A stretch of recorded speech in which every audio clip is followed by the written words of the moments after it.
네, 구역장 공부 시작하겠습니다. 이번 주 구역장 공부는 특별히 영상으로 진행하게 되었습니다. 네, 이번 주 본문 말씀 데살로니가전서 4장 3절부터 7절까지 말씀 보시겠습니다. 신약성경 331쪽에 있는 데살로니가전서 4장 3절부터 7절 말씀 제가 봉독하겠습니다. 하나님의 뜻은 이것이니 너희의 거룩함이라 곧 음란함을 버리고 각각 거룩함과 존귀함으로 자기의 아내 대할 줄을 알고 하나님을 모르는 이방인과 같이 세욕을 따르지 말고 이 일에 분수를 넘어서 형제를 해하지 말라. 이는 우리가 너희에게 미리 말하고 증언한 것과 같이 이 모든 일에 주께서 신원하여 주심이라.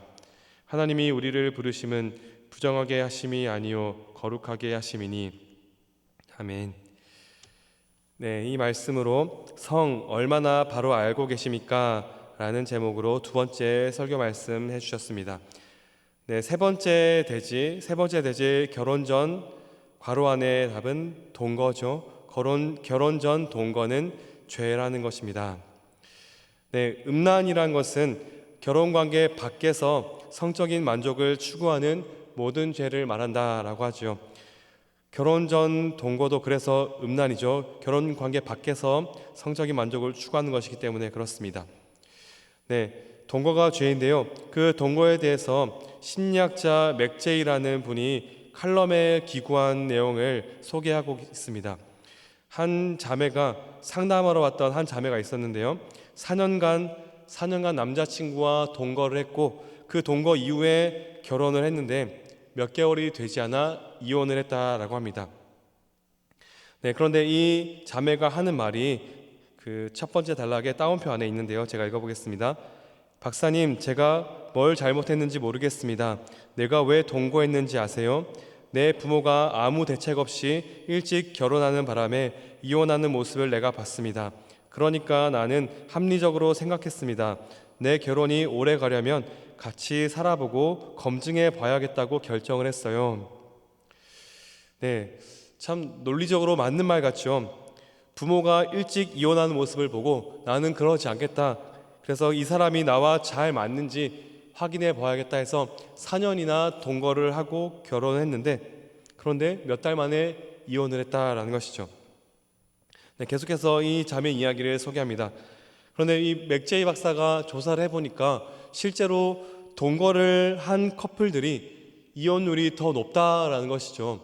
네, 그래서 동거 자체에 문제가 있다라고 합니다.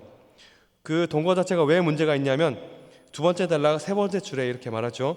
배우자를 검증하겠다고 해서 동거를 하는데 이것은 약속과 헌신에 기반을 둔 구조가 아니라 감정에 기반을 둔 구조이기 때문이다 라는 것이죠.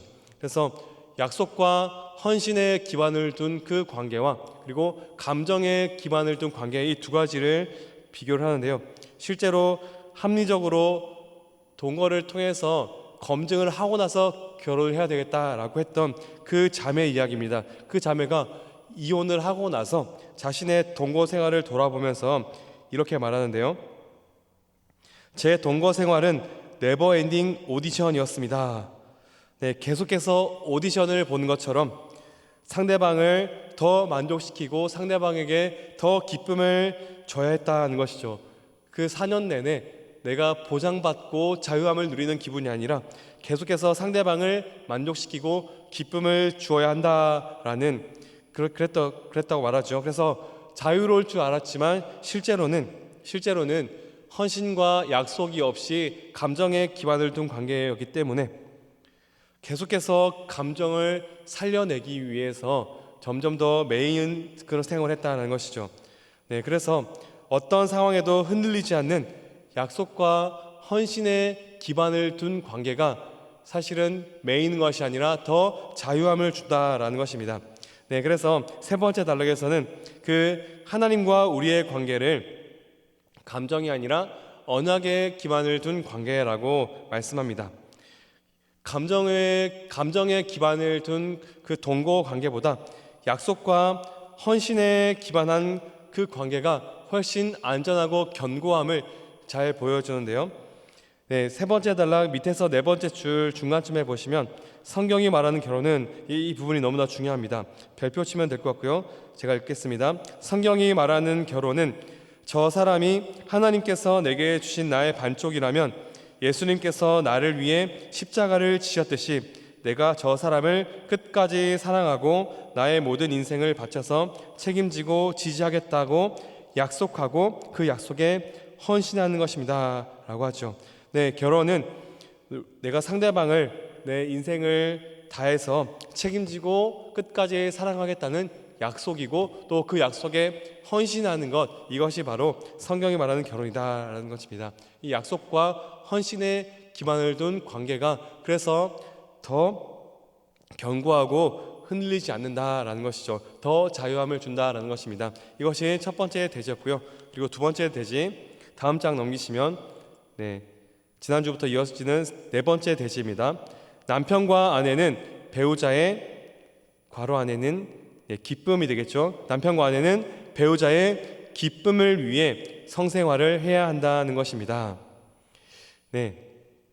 이 성이 이 성경에서 말하듯이 이방인들은 이 성이라는 것이 자신의 욕정을 만족시키기 위해서 사용하는 것인데요. 그런데 성경은 부부관계 안에서만 이 성을 사용하라라고 말씀합니다. 부부관계 안에서 사용하는데 그 방법은 자기 아내를 거룩하게 지켜주고 존중하면서 사용해야 한다라는 것이죠. 그래서 부부들은요 적극적으로 성생활을 해야 하는데 성경이 말씀하는 대로 배우자를 거룩하게 지켜주기 위해서 그리고 존중하면서 해야 한다라는 것이죠. 고린도전서 7장 4절 말씀을 인용하셨는데요. 다운편에 제가 읽겠습니다. 아내는 자기 몸을 주장하지 못하고 오직 그 남편이 하며 남편도 그와 같이 자기 몸을 주장하지 못하고 오직 그 아내가 하나니. 서로 남편이든 아내든 자기의 몸을 상대방이 주장하도록 내어줄 수 있어야 한다는 것이죠. 그래서 네 번째 대지의 첫 번째 단락 밑에서 세 번째 줄 보시면요. 남편과 아내가 성생활을 할 때 나를 위해서 배우자의 몸을 이용하는 것이 아니라 배우자를 섬기고 기쁘게 하기 위해 배우자에게 내 몸을 주장할 권리를 내어줘야 한다. 내 몸을 주장할 권리를 내어주는 것이 부부의 의무이다라고 말씀하셨습니다. 그래서 이 성관계에 대해서 팀 켈러 목사님의 결혼을 말하다라는 책에서 긴 내용을 인용을 해 주셨는데요. 이 성관계에 대해서 말씀해 주셨습니다. 이 두 번째 단락 첫 번째 줄 끝에서부터 보시면 긴 인용이 이어지는데요. 중요한 내용에서 제가 읽겠습니다. 성관계는 연합의 행위다. 나는 전적으로 당신의 것이다 라는 말과 같다. 두 사람이 공적인 언약으로 삶 전체를 서로에게 내주고 나면 성관계가 그 헌신을 완성시켜준다. 성은 접착제처럼 두 사람이 남은 평생 동안 나는 당신의 것이다 라는 말로 친밀함을 가꾸는 방식이다. 약속과 헌신에 기반을 둔 관계가 결혼 관계이다라고 했는데요. 그 헌신을 완성시켜 주는 것이 이 성관계다라는 것이죠. 그래서 이 성관계는요 접착제처럼 두 사람의 그 관계를 더욱더 돈독하게 해주고 친밀함을 가꾸는 것이다라는 것이죠. 그래서 이 방법은 상대방을 존중하고 헌신하는 방식으로 해야 한다라는 것입니다. 그래서 이 남편과 아내는요 배우자가 하나님이 내게 주신 최고의 선물이라는 믿음을 가지고 존귀히 여길 때, 내가 상대방을 존귀히 여길 때 더욱 존귀해진다라고 하셨죠. 그래서 이 상대방을 존중하고 존귀히 여기는 것이 이 성생활에서 가장 중요하다라고 말씀해 주셨습니다. 이 두 가지를 정리하면서 이제 두 번째 단락 밑에서 네 번째 줄부터 제가 읽겠습니다. 결혼할 때 배우자만을 평생 사랑하겠다고 하나님과 증인 앞에서 서약한 그 약속에 내가 헌신할 때 결혼관계가 안전하고 견고해집니다. 감정에 기반을 둔 관계가 아니라고 했죠. 약속에 내가 헌신할 때 그 결혼관계가 더욱더 안전하고 견고해진다라는 것을 꼭 기억하시고요. 그리고 두 번째는 그 배우자를 하나님께서 주신 가장 소중한 선물인 줄 알고 존귀히 여길 때, 존중하고 존귀히 여길 때 상대방이 더욱더 존귀해진다라는 것이죠. 이것을 꼭 기억하셔서 여러분의 가정을 하나님이 기뻐하시는 아름답고 행복한 가정으로 세워가시기를 주님의 이름으로 축원드립니다.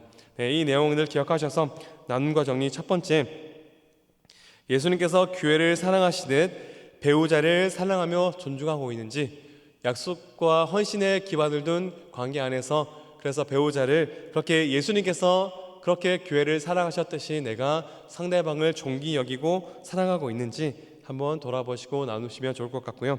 그리고 두 번째, 배우자의 기쁨을 위해서 내가 행하는 것들은 무엇인지 생각해보고 또 우리의 가정이 주께서 원하시는 건강하고 아름다운 가정으로 세워져 가기를 같이 기도했으면 좋겠습니다. 제가 기도하고 마무리하겠습니다. 사랑하는 하나님 아버지, 이 성에 대한 너무나도 중요한 내용들 잘 기억하여서 약속과 헌신의 기반을 둔 관계임을 기억하고 더 헌신할 때, 그리고 상대방을 존중하고 존귀 여길 때 우리의 가정이, 우리의 결혼관계가 더욱더 견고해짐을 기억하고 그렇게 상대방을 위해서 더 헌신하며 더 존귀 여김으로 우리의 가정을 더 세워갈 수 있도록 인도하여 주옵소서. 또 이 내용으로 나눌 때에 또 구역 모임 안에 더욱더 귀한 나눔이 풍성해지게 하시고 서로 기도함으로 우리의 모든 가정들이 회복되는 귀한 은혜를 허락하여 주옵소서. 믿고 감사드리며 예수님의 이름으로 기도합니다. 아멘. 구역장 공부 마치겠습니다. 감사합니다.